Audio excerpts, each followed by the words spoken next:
서로 다른 성별에 대한 이해는 왜 이렇게 어려울까? 남성과 여성의 본질적인 차이를 이해하는 일은 마치 다른 행성에서 온 외계인들끼리 소통하려는 것만큼이나 어렵습니다. 저 역시 10년을 함께 살아온 아내를 이해하려고 노력해 왔지만 여전히 본질적인 성 차이를 완전히 공감하기란 쉽지 않습니다.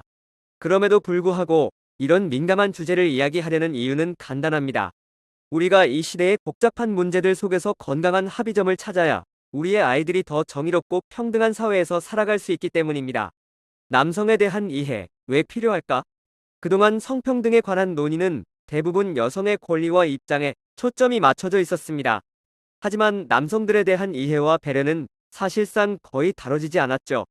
이제는 남성들 역시 그들의 입장과 어려움을 공감받아야 할 때입니다.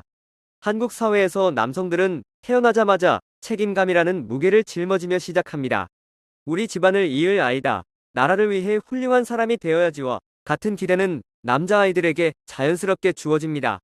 반면 여자아이들에게는 그런 책임감이 부여되는 경우가 드물죠. 남자아이들은 자라면서 끊임없이 남자다움을 증명해야 합니다. 위험을 감수하고 도전을 두려워하지 않아야 또래들 사이에서 인정받습니다. 여자아이가 성격이나 행동 면에서 다양성을 인정받는 것과 달리 남자아이들에게는 남자답다는 하나의 기준만 주어집니다. 청소년기의 차이, 그리고 군대 이야기, 사춘기에 접어들면 차이는 더 두드러집니다. 여자아이들이 신체적 변화와 함께 관계 설정 과정에서 어려움을 겪는다면 남자아이들은 충동적이고 폭발적인 성본능을 억제해야 하는 이중고를 겪습니다. 여기에 군입대라는 부담까지 더해지면 남학생들은 학업에 집중하기도 쉽지 않습니다. 특히 고등학생 남자아이들은 몇 년 뒤 군대라는 현실과 학업, 미래에 대한 불안감을 동시에 감당해야 합니다.